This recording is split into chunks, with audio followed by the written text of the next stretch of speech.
Saudações azulinas a todas do canal Ricardo Coração de Leão. Como é que está essa força aí, família? Sexta-feira, última sexta-feira do ano, nós estamos por aqui para fazer um videozinho falando sobre o nosso mais querido Clube do Remo. Como vocês viram, ontem o vice-presidente Glauber deu uma entrevista no Conversa pro Leão e foi uma entrevista muito sucinta para a gente falar sobre quais as pretensões, quais intenções e o que pode estar acontecendo sobre o nosso mais querido Clube do Remo. Também vamos trazer notícias de como está indo o treinamento, tá, gente?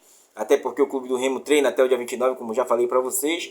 E vamos trazer outras coisas também sobre o comportamento do futebol brasileiro nesses últimos 5 anos, principalmente independente de Série A, e o que ela impacta, o que é impactante no aumento de salário para os clubes, tanto os paraenses, né, com essa nossa divisão aí do futebol brasileiro. Bom, gente, já peço a você que você deixe seu like, compartilhe o vídeo, se inscreva no canal e deixe seu comentário. Bora pra cima!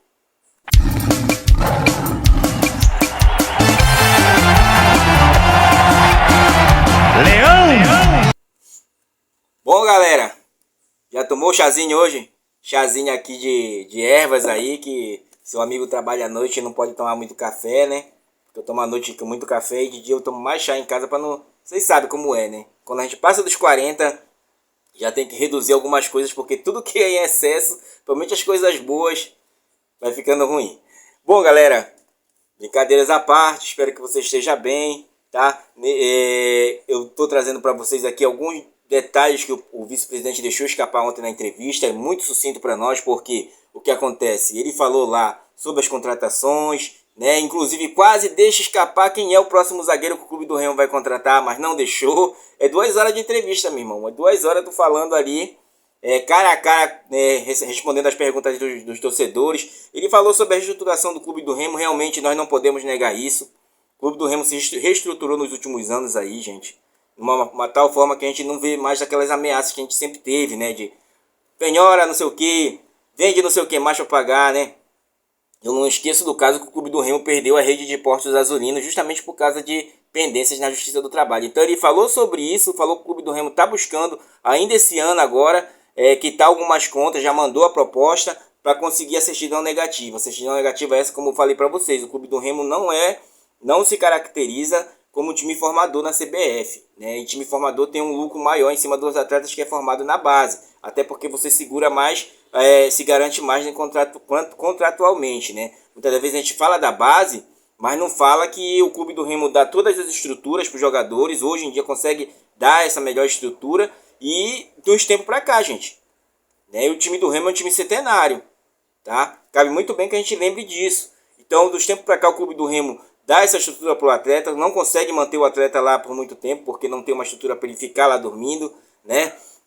E com isso o atleta volta para o retorno do seu retorno familiar, e ali nas amizades ele acaba não cumprindo todas as etapas do que é um corpo de um atleta, como eu falei para vocês. O atleta tem que se dedicar a ser atleta, tá? Então ele falou sobre isso, né? Inclusive, uma coisa que me agradou foi que agora ele até falou que o Rodrigo Santana falou sobre o Cadu. O Cadu vai ser a bola da vez agora, tá, gente? Ele vai ser o substituto direto do Marcelinho. O substituto direto, gente. E ele já sai numa vantagem. Ele já tá aqui para disputar o começo do Parazão. O Marcelinho ainda nem chegou. Então, cara, essa é a hora, né? Por isso que eu falo para vocês.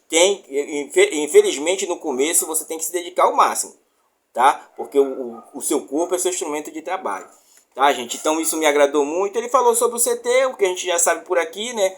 Parou a obra do segundo campo, até porque eu falei que a empresa que estava responsável não cumpriu com algumas determinações, isso descumpriu e quebrou o contrato, né? Então o Clube do Remo vai estar pleiteando que quando entrar o dinheiro da Série A ele comece a movimentar um pouco lá, e tem que movimentar, gente. Inclusive isso dá um salto para nós, de como até um comentário dos nossos amigos aqui que comenta sempre no canal. Ele falou: pô, Ricardo, o Remo tem que trabalhar a reestruturação e tal, né? Porque para chegar em situação quase igual de competitividade numa primeira divisão, né? Hoje, se a gente for querer ser pé no chão, realista mesmo, a gente não nem vê pela quantidade de salário que está o futebol brasileiro. A inflação do futebol brasileiro está muito grande. Eu vou trazer sobre matéria sobre isso para nós. Antes de tudo, eu quero dizer a vocês: o Clube do Remo segue os treinamentos, vai treinar até o dia 29. dá uma parada, dia 2 retorna já com esses atletas que foram contratados da Série A, da Série B, que estavam de férias, como vocês viram, o Clube do Remo mirou esse mercado, e para mim, as contratações que chegaram aí e que foram relacionadas com nomes aí, são nomes que já são acostumados a jogar Série B, nomes de Série A, jogadores que vêm para cá buscar a reestruturação do seu futebol, como o próprio Pedro Rocha, né, que está precisando de uma continuidade, ele vê no Clube do Remo essa continuidade, ele vem com essa expectativa muito alta. Então, gente, de se ter uma expectativa de que o Clube do Remo para 2025 será um time que vai buscar sim a Série A, tá, gente? Tá? Então, né, como eu não posso falar sobre tudo aqui que ele falou, né, o vice-presidente, porque foi uma entrevista longa, né, então o que me agradou, como eu falei, do Cadu, né, que é um atleta aí de 1,77, 19 anos aí da nossa base, tem um contrato amarrado com o Clube do Remo até 2026, contrato do Cadu. Bom, gente, eu vou entrar agora numa parte, né, que não sei se vocês curtem muito, mas a gente tem que falar sobre essa parte, porque se você quer um Remo grande, né, você tem que pensar um Remo grande, um Remo com dinheiro, né, porque às vezes, como eu falo sempre no canal, gente, quando entra o mérito, tá meio torto, quando entra o dinheiro, acaba-se o mérito, né. Esses tempos agora de futebol brasileiro, nós temos visto um disparate de salarial, né. Inclusive nós temos os 3 maiores salários do futebol brasileiro da Série A, que é o Depay, o Depay, cadê o nome do cara? Depay, o Poiti do Vasco, aquele lá, né? E o Bright Witter do Grêmio, né? São os 3 maiores salários do futebol brasileiro, né? Então, quando você está jogando a Série B, aí você diz, Ricardo, mas nós estamos na Série B, isso vai impactar no quê no Clube do Remo? O jogador que ele vem de lá, que você quer buscar, ele já vem inflacionado, né? Tire o Rony aí, que não quer reduzir de jeito nenhum seu salário no Palmeiras, porém ele já não tem mais vez, porque o Rony é um jogador de explosão, e a idade chegou. E quando a idade chega, o atleta não quer perder, né, o seu vínculo salarial, então ele vai se mantendo, buscar se manter ali em cima da coisa, não sei lá, teia de aranha aqui. Ele vai procurar se manter ali na Série A, né, gente? Então, o que aconteceu? Saiu uma matéria no DOL, mas também que é uma matéria do Bola VIP, tá?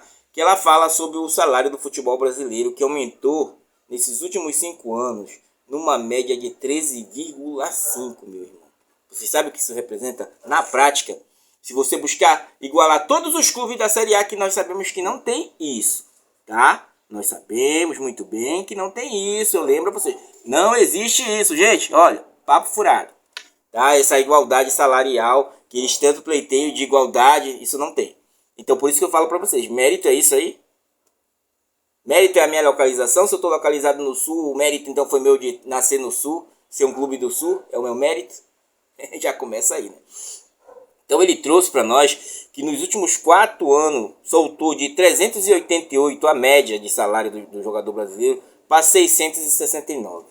Caramba, Ricardo, né? De 2020 a 2024. O que isso impacta na gente? Impacta na nossa regionalidade, gente. O futebol norte, né? O futebol nortista, ele ficou tanto de uma disparidade regional que a gente vive no Brasil, como uma disparidade salarial, né? Por isso que a gente não consegue custear muitas das vezes um clube nosso, né? Às vezes tem aquela ideia de a prefeitura tem que patrocinar com os nossos meninos que vão agora viajar, né, de Tucuruí para a Copa São Paulo, para a Copinha, vão de ônibus. Tem que ir de avião, a prefeitura tem que abraçar isso aí, porque o nome não existe mais isso, gente. O dinheiro está escasso, né? Fora as outras manobras que os caras fazem para tirar o dinheiro no meio do caminho, você não vê. O que isso tem a ver com o futebol, Ricardo? Tem a ver que nós temos que pensar que o Clube do Remo vai chegar numa primeira divisão e como é que será para nós. Porque nós já estamos vendo desde agora a briga pelos streaming, né? Você tem a ideia, muitas das vezes, de quebra de monopólio e achar que quebrando o monopólio vai ter a igualdade e a diminuição do valor, quando não. Para nós mesmos, se igualar as duas ligas, o que acontece? Nós vamos assistir numa e assistir noutra. Você vai assinar 2 streaming, então você vai para o pirata. Correto? Que é errado. né? É errado. Então você teria que ter uma melhor opção. E como é que tem a melhor opção? Nós somos todos capitalistas aqui. Não sei se tem alguém aí que não é capitalista. Eu sou. Nasci aqui, né? Eu sou capitalista. Entendeu? Então, dentro desse contexto, quando a gente traz essa situação salarial, essa disparidade, isso nós estamos nesse ano, 2024 ainda. São os 4 últimos anos. O que foi que aconteceu nesses 4 últimos anos? Alguns times se tornaram SAF, tá? Times de elite que venderam tudo. E entrou as bets. Correto? Com a entrada de tudo isso aí, o futebol deu um disparate desigual totalmente, gente. Desigual totalmente. Para vocês terem ideia, tem 93 SAF no país. 93 clubes SAF. Desses 93, 76 são clubes que não tem nem divisão. São clubes que não tem nem assim, disputa nem estadual. Por quê? Porque o empresariado vai lá, é mais fácil ele pegar um clube desse como o Amazonas aqui, ou o Novo Horizontino, ou o Mirassol, que não tem tantas dívidas, ou então que está iniciando agora, ou ele mesmo criar um clube, e aí ele investir na base e em cima desses jogadores tentar lucrar. Tá entendendo como é a relação? Não tem amor nessas horas, meu irmão. É dinheiro. Entendeu? Então, essa correlação acaba prejudicando os times maiores. Os times de massa. Porque esse ano mesmo nós tivemos uma discussão. Eu não me lembro qual foi o presidente que falou. De um clube da Série A. Sobre o Mirassol. Né? Algumas pessoas até reagiram mal. Mas se você for a custeio de realidade, vai acontecer isso. Porque os clubes grandes vão querer se proteger. Eles já se protegem, na verdade.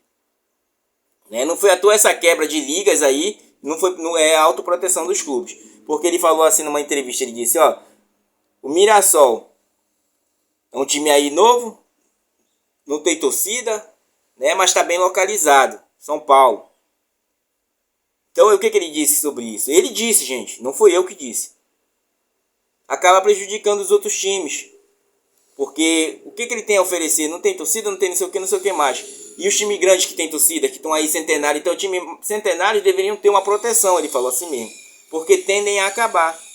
Você viu a Portuguesa. Se não fosse a localização da Portuguesa, ela nunca receberia esse 1 bilhão.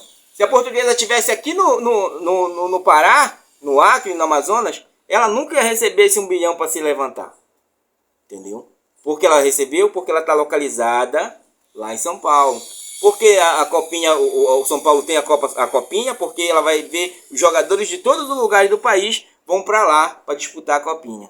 E os melhores, né? Ficamos fora. Não por uma displicência de Clube do Remo e Paysandu, até porque eu entendo do Remo, do Paysandu eu não sei. Eu sei que o Clube do Remo foi nessas 3 últimas campanhas, né? E pleiteou ali algumas coisas. Tivemos aquela primeira safra que atletas que até fizeram a Copa do Brasil, a maioria não era nem mais do Clube do Remo, como vocês viram. Naquele tempo também o Clube do Remo era uma demasiada só de uma sacanagem, né? E hoje nós estamos vendo estruturações do Clube do Remo que fazem garantir por clube, uma melhor garantia que vai receber alguma coisa nesses atletas. Bom, gente, como vocês viram, é só um arranho do que acontece na desigualdade do futebol brasileiro. Com esse aumento salarial estrondoso.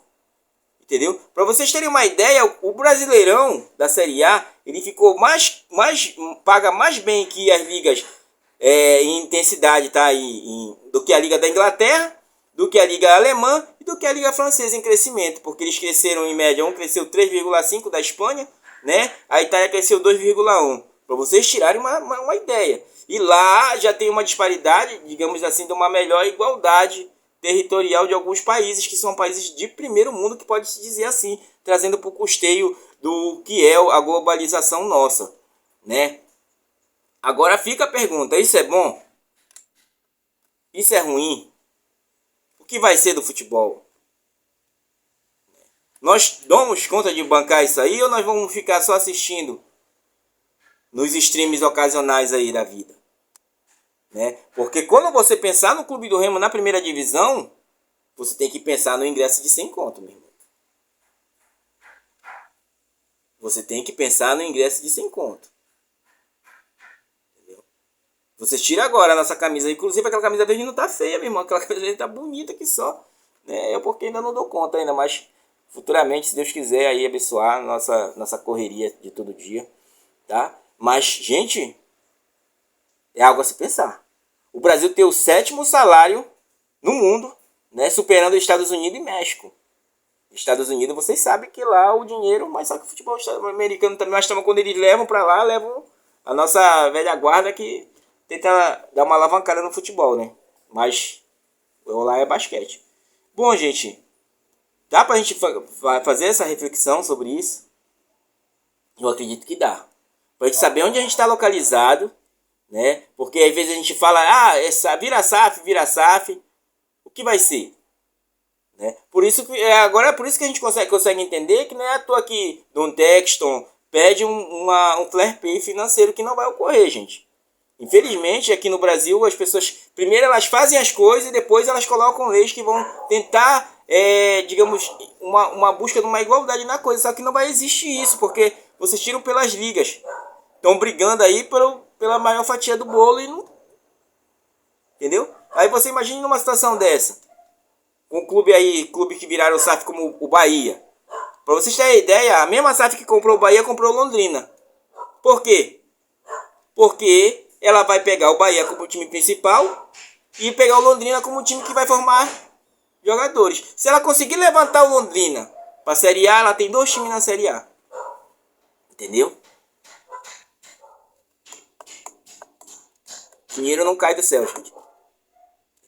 Dinheiro não cai do céu, então a gente tem que fazer ideia de onde a gente vai ficar localizado, ou se nós teremos que se conformar mesmo que nossos clubes são clubes que podem só ficar ali naquele o máximo de chegar aí, como a gente já escuta por aí.